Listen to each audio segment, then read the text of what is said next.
Dr. Bryce Stewart is a senior lecturer, associate professor in the Department of Environment and Geography at the University of York. Hi, Bryce. Hi, good to be here. So look, I'm doing this podcast not only because I care about our seas and our oceans, and but also because I've got a teenage son who won't eat fish after watching Seaspiracy. Right, okay. Yeah, Is I it mean, it's certainly was got people talking. was it was it a good documentary? So it's done a good job of raising the issue of overfishing. Absolutely, and it's probably reached a lot of new people who haven't thought about these issues before. Where it falls down a bit is that, on a number of occasions, it really is sort of quite misleading. It over exaggerates issues. Well, for instance, it says we're going to run out of fish by what, 2045 or something. What is the date they have there? Yeah, 2048 is the date Uh, that they used. I mean, Now, completely. Fish are going to be gone from the oceans and seas. I mean, it seems like that's been torqued a bit. yeah, I mean, yeah, that is loosely based on a study that was done in 2006. That even the author of that original study has distanced himself from, that sort of original prediction. He never said they were going to run out of, or the world was going to run out of fish.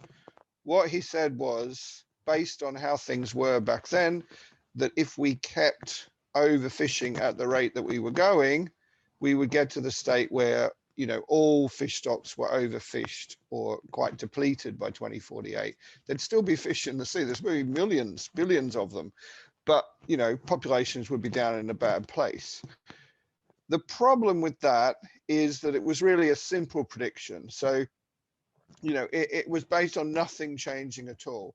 And even, if we didn't wake up to the fact that things were getting worse and worse, economic factors would step in well before that. So fish would, start to become so difficult to catch that fishermen would start to basically do something else. So, we were never ever going to get to that point. And so it was really surprising to see that in the film, because it's a prediction that, hung around for a while. And then, as I said, even the author of the study sort of published a sort of response only 3 years later and said, look, things are really not actually that bad, and lots of fish stocks are recovering because of good management. Are fish stocks recovering in some areas? And is there good fish management? Because in that documentary, Seaspiracy, you get a sense that there is absolutely no sustainable fishing taking place. Yeah, I mean, again, that's one of the messages that they really put across, and that is really quite misleading. So, according to the Food and Agriculture Organization of the United Nations, about 2/3 of the world's fish stocks are sustainably fished, whereas obviously that means there's a third that are not. So that's not good. Like, that's quite a lot to find a third that are overfished. Let's talk about the third. I mean, for instance, tuna. So tuna is really complicated. I mean, there's over 30 species of tuna. There's 7 main commercial ones. Things like skipjack tuna, which is the main thing that you'll find in tins of tuna, generally they're in a very healthy state. But then in some areas, for example, in the Indian Ocean, yellowfin tuna is considered overfished at the moment.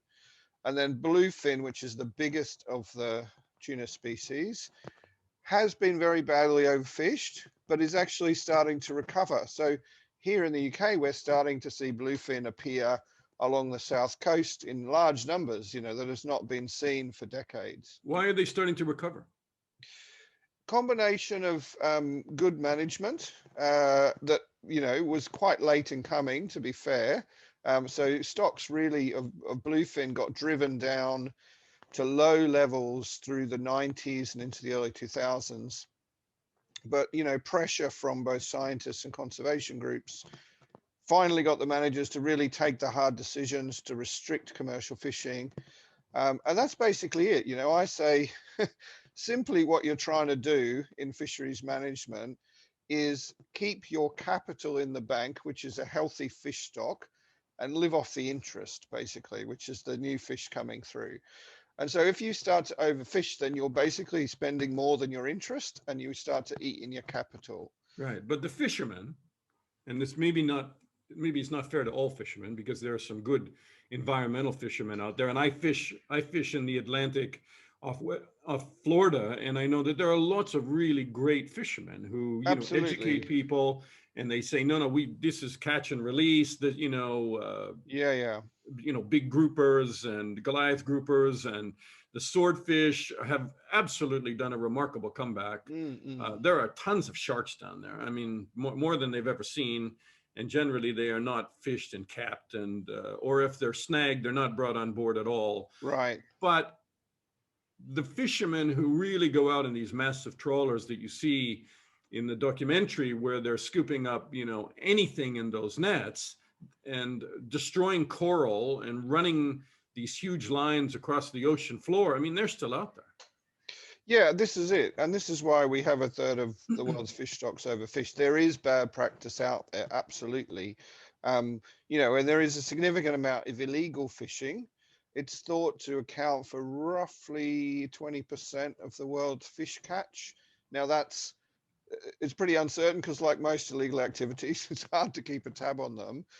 It's not always, some of it's straight out illegal. They're sneaking into places they shouldn't be. They're catching more quota than they're allowed. Sometimes it's what we call unreported or unregulated, and it's all sort of lumped together. That's not necessarily as bad, but there are definitely big problems. We saw, for example, off the west coast of Africa, um, that certainly there's been a fairly long running issue with illegal fishing there. And what about this? One of the things that the documentary gets into is this organization which gives a stamp on tins of tuna, for instance, and other things caught in the store that says it was sustainably fished. And then the documentary raises really big questions about how did they verify it? They didn't verify it at all, is the impression given. And that those stamps or labeling on food are just really misleading, and that there is really not a good system for understanding which fishermen fish sustainably and which ones don't. Yeah, so they sort of went after two of these eco labels. So one was the Dolphin Safe label, and the other one was the Marine Stewardship Council. And to be honest, that was something else about the film that I thought was really unfair and misleading. Why? These are groups that have been pioneers of encouraging sustainable fishing. Hundreds of people who've spent their lives trying to improve things in the marine environment, being attacked like that was just completely the wrong target. But cut to the core of it, though, is can Sure. they make those claims that those things that are sold on the shelf are sustainably fished, or is it misleading? So there's two things. So with the dolphin friendly stuff, I mean, as the guy said, you can never 100% guarantee that something that, no dolphins were harmed in that tuna, or you can never 100% guarantee that something that shouldn't have been done. Just like you can't guarantee, that all of your food, whatever it is in the supermarket, is 100% ethical, or that people on the road never speed. Do you know what I mean? There's always people who will break the rules.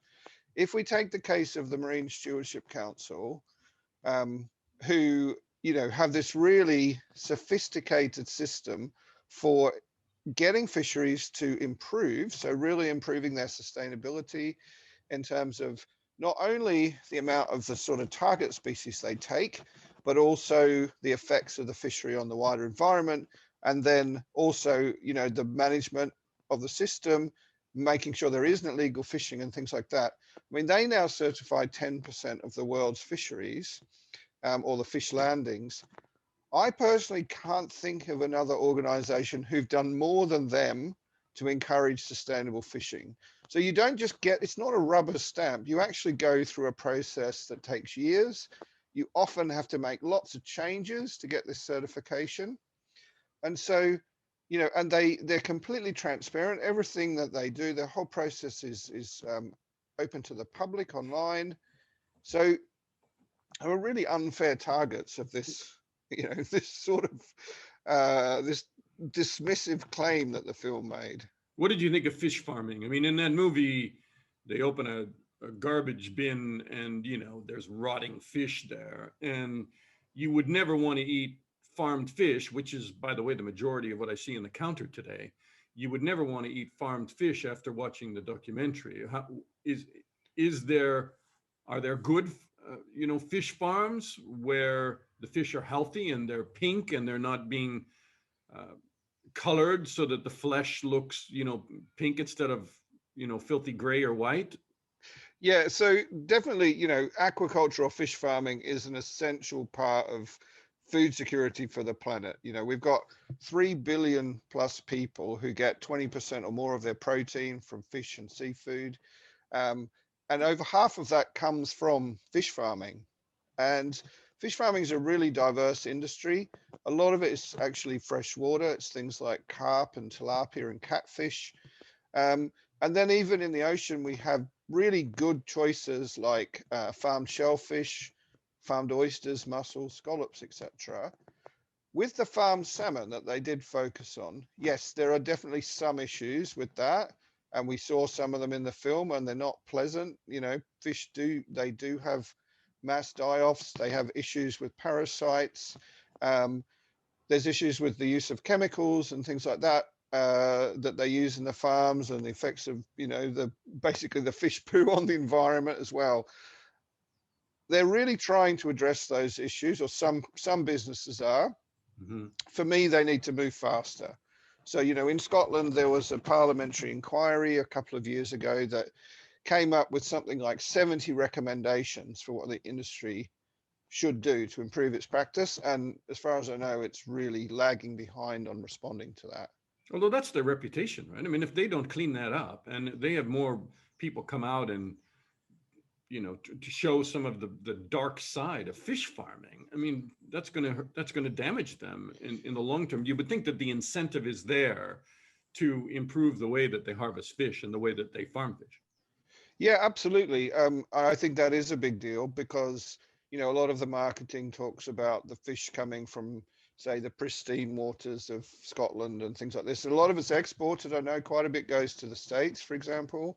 Um, and yeah, I mean, the fish farmers are not going to be happy with this film because it's not made them look good at all. Do you eat fish? I definitely eat fish, yeah, but I'm quite careful with what I choose. So I do choose, for example, Marine Stewardship Council certified products and things like the farmed shellfish. I go fishing myself, but I'm not very good. So I'm very sustainable. Well, you're So, not a real fisherman, Bryce. If you don't lie, if you actually come clean and say that oh, you're so, not very good, you just haven't gotten the whole thing. well, maybe I am lying. Yeah, no, but yeah, I do eat fish. I mean, this is part of what got me into being a marine biologist was a love of the ocean and going fishing and diving and all that. So, yeah, for sure. Are you optimistic the way things are moving? And let me ask you this as well. Are you optimistic to close us out here? And if you're an end justifies the means kind of guy, you may look at that documentary and say, yeah, maybe a bit extreme, maybe a bit over the top in terms of fact checking, but it probably shakes people in a good way to understand we have got to improve the way that we sustainably fish. Yeah, I really hope that's the outcome.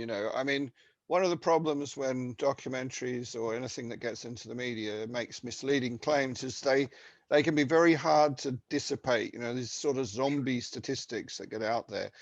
But this is why I'm here today. I've been doing lots of media work, talking to people saying, yes, there definitely is a problem. It's not quite as bad as what it was shown there, but there also is hope. So there's successful fisheries management out there. Personally, I do a lot of work on marine protected areas, and I've seen firsthand, the fact that when you set up these sort of strategically closed areas, you see amazing recovery of many species that then provide benefits to the surrounding areas by breeding in these reserves and then spreading out their young fish and shellfish. To Dr. Bryce Stewart of the University of York. Bryce, thanks so much. Real pleasure. Thanks for inviting me on board.